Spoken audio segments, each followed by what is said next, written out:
வருண் பேசுறேன். இன்னைக்கு நம்ம எதை பத்தி பார்க்க போறோம்னா தி ஃபேஸ் ஆஃப் கேரக்டர்ஸ். செல்வராகவனுடைய திரைப்படங்கள்ல வரும் கதாபாத்திரங்களின் இயல்பை அவர் எப்படி காட்டுறாரு அப்படிங்கறத நம்ம பார்க்க போறோம். செல்வராகவன் அப்படின்னு சொல்லும் போதே தமிழ் சினிமாக்கு கிடைச்ச ஒரு மிகப்பெரிய ஒரு பொக்கிஷம்னு சொல்லலாம். அவரை பொறுத்த வரைக்கும் அவருடைய கதை தான் அவரோட திரைப்படத்தோட கதாநாயகன். உதாரணத்துக்கு சொல்லணும்னா தமிழ் சினிமால வர மேக்ஸிமம் திரைப்படங்கள்ல பாத்தீங்கன்னா ஓப்பனிங் ஷாட் எப்படி இருக்கும்னா ஹீரோக்கு ஒரு மாஸ் சாங் இருக்கும், இல்லைன்னா ஹீரோக்கு ஒரு ஃபைட் இருக்கும். இப்போ மாடரேட் ஹீரோஸ் கூட படத்தோட ஸ்டார்டிங் சீன்ல ஒரு ஃபைட் சீன் வைக்கிறாங்க.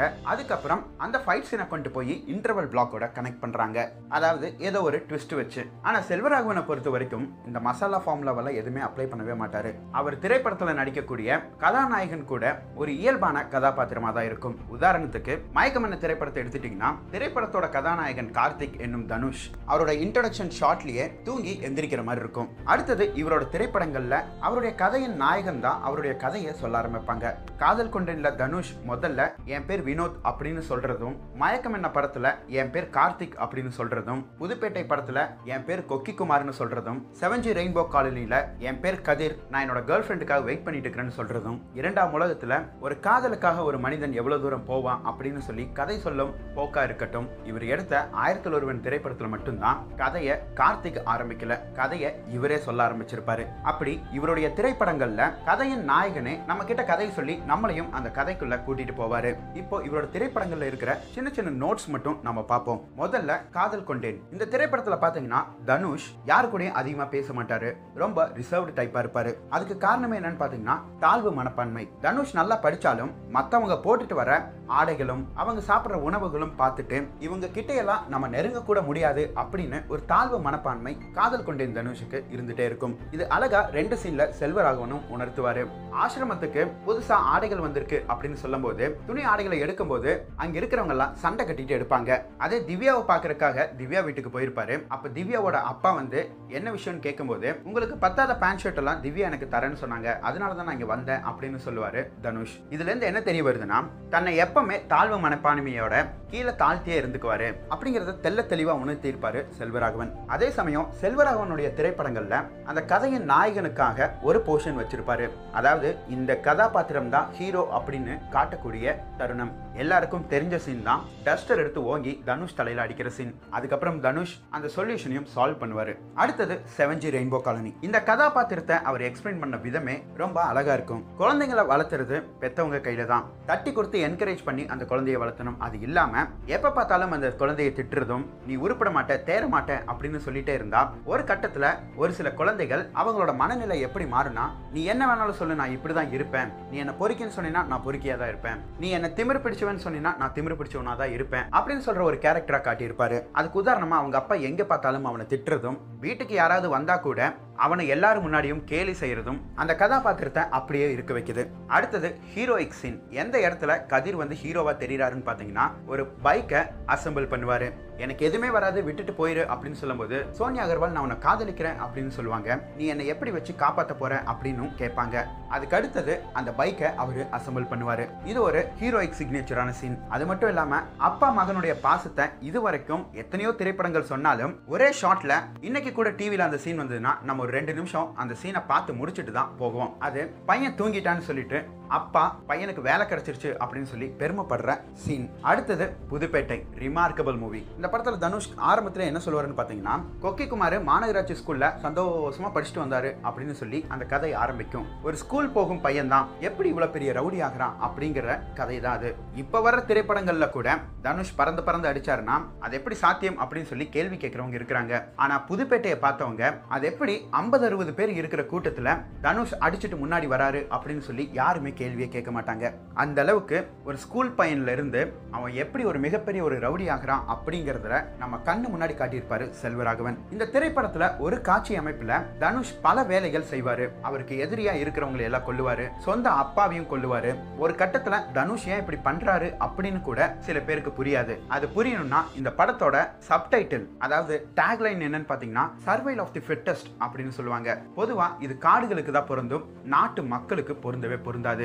அதாவது ஒரு காட்டுல 2 சிங்க கூட்டங்கள் இருக்கு, ஆனா ஒரே மான் தான் இருக்கு அப்படின்னா எந்த சிங்கத்தோட கூட்டத்துக்கு வலிமை இருக்கோ அந்த சிங்கத்துக்கு தான் அந்த மான் கிடைக்கும். இன்னொரு சிங்க கூட்டம் பசியிலே கிடந்து சாகும். அதுதான் சர்வைவல் ஆஃப் தி ஃபிட்டஸ்ட். இங்க தனுஷ் தனக்கு எதிரியே யாரு இருக்க கூடாதுன்னு சொல்லி அழிக்கிறதும், என்ன நடந்தாலும் தனக்காக மட்டுமே பண்றது, தன்னை ஒரு சுயநலவாதியாவே காட்டிக்கிறது, தனக்கு என்ன வேணுமோ அதை பயப்படாம எடுத்துக்கிற ஒரு கேரக்டர். இதுக்கு உதாரணத்துக்கு ஸ்னேகா பக்கத்துல இருக்கும்போதே சோனியா அகர்வாலோட கழுத்துல தாலியை கட்டுவாரு. அதுக்கு பின்னாடியே காரணமும் சொல்லுவாரு. உனக்கு ரொம்ப பிடிச்ச ஒரு பொருள் உனக்கு எடுத்துக்கிற தூரத்துல இருந்ததுன்னா நீ எடுத்துக்குவியா மாட்டியா அப்படின்னு சொல்லி கேட்பாரு. ஸோ இஸ் அ செல்ஃபிஷ் அப்படிங்கிறது தான் இந்த கதாபாத்திரத்து மூலியமா செல்வராகவன் நம்மளுக்கு சொல்றாரு.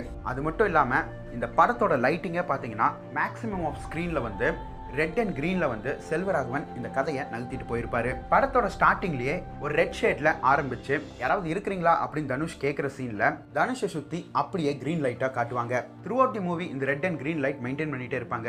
இது எதுக்குன்னு பாத்தீங்கன்னா தனுஷ் அவருடைய நல்ல மனநிலையில இருக்கிறதும் இல்ல பயத்துல இருக்கும் போதும் கிரீன் கலர்ல காட்டுவாங்க.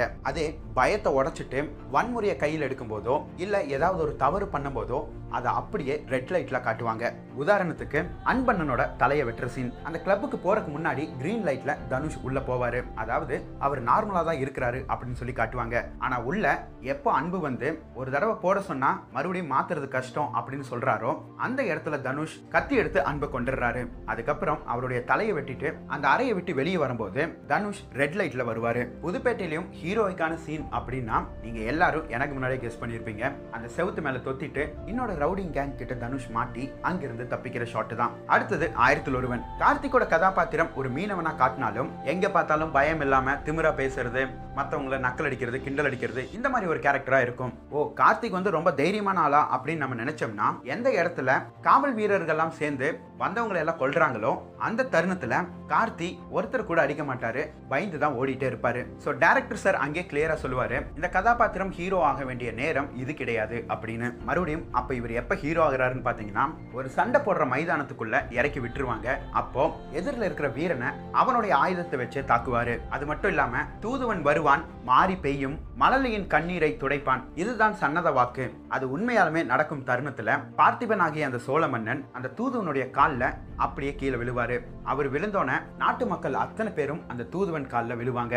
இது பாகுபலியில கட்டப்பா பாகுபலியோட காலை தலையில தூக்கி வைக்கிற சீனை விட புல்ல அரிக்கிற சீனா இருக்கும். அதுக்கப்புறம் ஒரு ஹிஸ்டாரிக்கல் மூவினா இப்படிதான் எடுக்கணும் அப்படின்னு சொல்லிட்டு ஒரு புது ஐடென்டிட்டியை கொடுத்தாரு செல்வராகவன் சார். அவங்க யூஸ் பண்ண லாங்குவேஜா இருக்கட்டும், அந்த மக்களுக்குள்ள இருக்கிற நேச்சரா இருக்கட்டும், ஒரு அரசன் முன்னாடி மக்கள் கை கட்டி நிக்கலைன்னா என்ன நடக்கும் அப்படிங்கிறத அப்படியே தத்ரூபமா நம்ம முன்னாடி காட்டியிருப்பாரு. கடைசியா 1001 அப்படிங்கிற டைட்டில் இது வந்து எம்ஜிஆர் படத்தோட டைட்டில்னு நிறைய பேர் சொல்லியிருந்தாங்க. அதே மாதிரி இந்த படத்திலையும் கார்த்திக் வந்து ஒரு எம்ஜிஆர் ரசிகனா உள்ள வருவாரு. ஆனா இந்த 1001 அப்படிங்கிற இந்த தலைப்பு வந்து எதுக்குரியது அப்படின்னு நீங்க பாத்தீங்கன்னா கலிங்கத்த பரணின்னு ஒண்ணு இருக்கு இல்லையா, அதுல பரணினா என்னன்னு அர்த்தம்னா எந்த ஒரு போர் வீரன் 1000 யானைகளை கொன்னு அந்த படையை ஜெயிக்கிறானோ அவனை பத்தி மட்டும்தான் பரணி பாட முடியும். அப்போ பரணிக்கு தொல்காப்பியம் கூறும் பொருள் என்ன, 1000 யானைகளை கொன்றவனை பாடும் இலக்கியமே பரணி அப்படின்னு சொல்லுது. ஆனா அதை அப்படியே கொஞ்சம் திருப்பி போடுங்க, 1000 யானைகளால் கூட வெல்ல முடியாத ஒரு வீரனை பாடுவதுதான் 1001. அடுத்தது மயக்கம் என்ன, தனக்கு பிடிச்ச வேலையில எப்படியாவது சக்சீட் ஆகணும் அப்படின்னு சொல்லி சுத்திட்டு இருக்கிற ஒரு இளைஞன். ஆனா எங்க பார்த்தாலும் ஃபெயிலியர், அவனோட உழைப்பையே மத்தவங்க திருடுறது, இந்த மாதிரி நாட்டுல எங்கேயும் நடக்காத ஒரு விஷயம் எல்லாம் செல்வராகவன் சார் காட்டல, உங்க கண்ணு முன்னாடி நடக்கிற விஷயத்தை தான் ஒரு திரைப்படமா அவர் காட்டியிருக்காரு. இதுல தனுஷ் பறவைகளோட போட்டோ எடுத்துட்டு போய் யார்கிட்ட போய் அசிஸ்டன்ட் வேலை கேட்டாரோ அவர்கிட்ட காட்டுவாரு. அவரு இந்த போட்டோலாம் ஆய் போட்டோ மாதிரி இருக்கு, எடுத்துட்டு போ அப்படின்னு சொல்லிடுவாங்க. அந்த சமயம் ரொம்ப கோபத்துல தனுஷ் ட்ரிங்க்ஸ் சாப்பிட்டு இருக்கும்போது யாமினியை போய் கூப்பிட்டு வந்துரு அப்படின்னு சொல்லி சுந்தர் சொல்லுவாரு. யாமினியை கூப்பிட போகும்போது அவங்களுக்குள்ள ஒரு கான்வர்சேஷன் நடக்கும். அந்த கான்வர்சேஷன்ல தனுஷ் ரொம்ப வேதனையாகவும் மன உடைஞ்சு போனதாகவும் காட்டுவாங்க. அவங்களுக்கு ஆறுதல் சொல்ற மாதிரி யாமினி கேரக்டரை காட்டியிருப்பாங்க. ஆனா இதுக்கு பின்னாடி தனுஷோட பேக்ரவுண்ட்ல ஒரு காரோட லைட் விட்டு விட்டு எரிஞ்சுட்டே இருக்கும். இது என்ன டினோட் பண்ணுதுன்னா தனுஷோட மனசு வந்து நார்மலா இல்ல, ரொம்ப உடைஞ்சு போயிருக்கு அப்படின்னு சொல்லி காட்டும். அதே யாமினியை காட்டும் போது யாமினிக்கு பின்னாடி தூரத்துல ஒரு விளக்கு எரிஞ்சிட்டு இருக்கிற மாதிரி காட்டியிருப்பாங்க. அதாவது அவ கிளியரா இருக்கா, இவனுக்கும் ஆறுதல் கொடுப்பா அப்படிங்கிற மாதிரி டினோட் பண்ணியிருப்பாங்க. அதுக்கப்புறம் தனுஷ் நார்மல் ஆயிட்டாரு அப்படின்னு தெரிஞ்சோன்னே அடுத்த ஷாட் எப்படி வச்சிருப்பாங்கன்னா, அந்த கார்ல இருந்து ஹெட்லைட் பளிச்சுன்னு எரியற மாதிரி ஒரு ஷாட் வச்சிருப்பாங்க. அந்த சீன்ல வர 2 கதாபாத்திரங்களை மட்டும் செல்வராகவன் நடிக்க வைக்கல, அந்த சீன்ல வர ஒரு சில பொருட்களையும் நடிக்க வச்சிருக்கிறாரு. அடுத்தது இரண்டாம் உலகம். காதலுக்காக ஒருவன் பேரலல் யூனிவர்ஸ் வரைக்கும் போவான் அப்படிங்கறத உணர்த்துறது தான் இந்த கதை. இதுல 2 Arya 2 Anushka character and acting மூலியமா தெல்ல தெளிவா அவங்களே நம்மளுக்கு டிஃபரா சொல்லியிருப்பாங்க. அது மட்டும் இல்லாம செல்வராகவன் இங்க ஒரு ஸ்ட்ராங் பாயிண்ட் ஒன்று வச்சிருப்பாரு இந்த படத்துல. அந்த வேற்றொரு உலகத்துல ஒரு பெண் இருப்பா, அவளதான் அம்மா அம்மான்னு சொல்லிட்டு எல்லாரும் தெய்வமா வணங்குவாங்க. அது இன்னொரு கட்டத்துல பாத்தீங்கன்னா அந்த ஊர்ல இருக்கிற பெண்கள் அத்தனை பேத்தையும் அடிமையாகவும் ஒரு பொருளாகவும் தான் பார்ப்பாங்க. அப்ப அந்த பேரலல் யூனிவர்ஸ் வந்து ரொம்ப கொடுமையானதான்னு கேட்டீங்கன்னா இல்ல. செல்வராகவன் நம்மளுடைய உலகத்தை தான் பிரதிபலிப்பா காட்டியிருக்காரு.